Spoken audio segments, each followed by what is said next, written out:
To increase an amount by a percentage using a multiplier.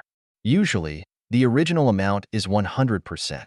Add on the percentage the amount that is being increased by to get the total percentage. Divide the total percentage by 100. This is the multiplier. Then, multiply the original amount by the multiplier. For example, increase 1700 by 35%. 1. The original amount is 100%. That is 1700. 2. Add on the percentage the amount that is being increased by 35% to get the total percentage, 135%. 3. Convert the total percentage, 135%, to a multiplier by dividing the total percentage value by 100.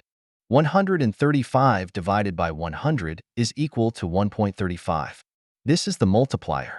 4. Multiply the original amount, 1700, by the multiplier, 1.35. That is, 1700 by 1.35 is equal to 2295. Therefore, 1700 increased by 35% is 2295.